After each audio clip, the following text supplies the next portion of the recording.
Alrighty, guys, so I'm here at the Salt Lake Comic Con 2013 with Noah Hathaway, and you might know him from the Neverending Story as Atreyu, and the original Battlestar Galactica as Original. Boxy. Not the reboot. No, the original. The cheesy 70s awesome original one. It's actually pretty amazing. I know, right?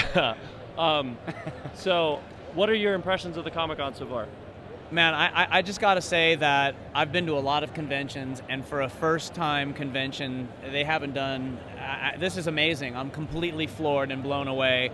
It's run so smoothly, and the crowd, I mean, they're expecting 50, 60,000 people. It just doesn't happen like this, so I'm really I'm stoked to be here and a part of it. Yeah, a lot of people underestimate Utah for some reason. Yeah. There's a lot of talented people. It's a sleeper, and, man. Yeah, It's it a is. sleeper. It knocks people out. Yeah, totally. Can you tell us a little bit about your experience on the Neverending Story and Battlestar Galactica?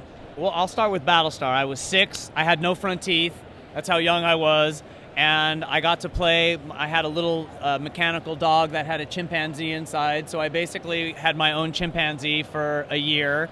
And I got to shoot guns and run around with Cylons, and it was awesome. I mean, the bridge had functional computers, so we would play video games, and I got to work with, Dirk Benedict and Richard Hatch, and awesome. Best of all, Lauren Green was absolutely amazing. He was like... As a 6-year-old. Well, he was like my surrogate grandfather. Yeah. It was amazing. We would run lines in between, I mean, he was just very, very generous. I was like everybody's little son, You They were like still the try to step give me son. noogies. It's Oh, funny. man. 35 years later, they're still You're trying still to... the little guy. I know. That's how Oh. they still me. They still see me as a 6-year-old. Oh, so. man. And then the Neverending Story. Yeah, I mean, I worked, remember that. I worked It's up amazing. until then, and yeah, I was 12 when I did the Neverending Story. We shot in Germany for a year, and man, it was awesome. I mean, I have so many. I joke and say they tried to kill me weekly because it was such a physically demanding movie that I literally was in the hospital several times. But they don't make movies like that anymore. Not at all. I wish they did. It was a brilliant movie. I remember watching it as a kid, and I was so moved, and I watched every single one of them because I was just really excited. And it had a good message, and the specials were amazing. I wish they had puppeteering the way they did back then. You know what I mean? Yeah, they just don't do them like that anymore. If you had a message to your fans, because I've been sitting here for a few minutes before this interview, and I see a lot of your fans coming up and saying how much they loved you and how much they influenced your movie and your performance in Neverending Story and Battlestar Galactica, and how memorable it was. What would you tell them? Man, for me, it's life is really short, so live your life to the fullest and enjoy every minute that you have on this planet. You know what I mean? Because you never know when it's your last. So I just think get up, be the best person you can be, treat people the way you want to be treated, and really enjoy your life. You know what I mean? And take as many chances in life as you can, because that's how, the best rewards come out of chance. So that's kind of how I try to do it.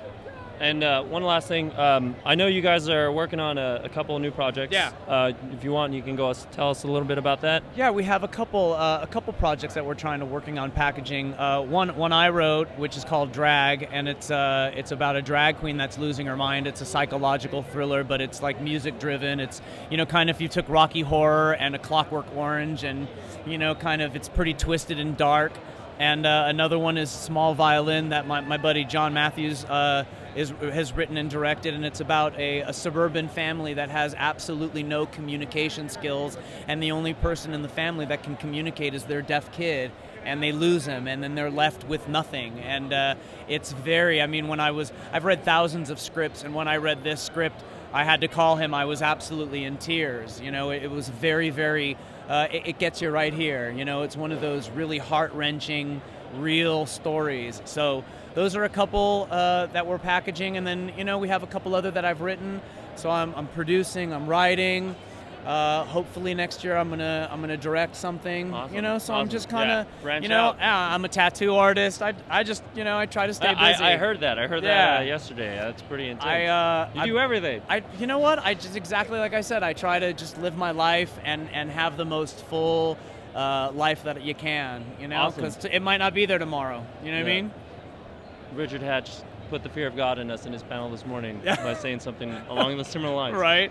He likes to do that. So is this going to be kind of independently funded films, or because we are in Utah, we do have a large independent market? I'm just curious. We're meeting with people for funding right now. Awesome. We had some meetings yesterday. We're going to have some meetings later. So yeah, that's what we're looking at. Just doing that, and maybe we'll hit the Sundance up and a couple of the film festivals. But yeah, we just want to do them ourselves and make good movies the way they should be made, not compromise, and just make things that affect people, and just not crap, we would just at least want to affect people and make people think a little bit. And last question I'm asking everyone that I'm interviewing. Absolutely. We are at the Salt Lake City Comic-Con. Yeah.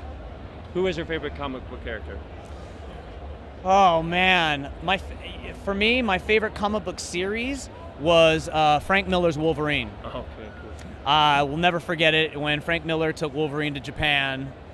That was it for me right there. So that probably would be it. Awesome. Wolverine, you heard it. Noah Hathaway. I wish you that. all the luck Thanks, on Drag and Small Violin. I'm looking forward to checking them out. That's Noah Hathaway at Salt Lake City Comic-Con. Right on. Thank you. My pleasure, brother.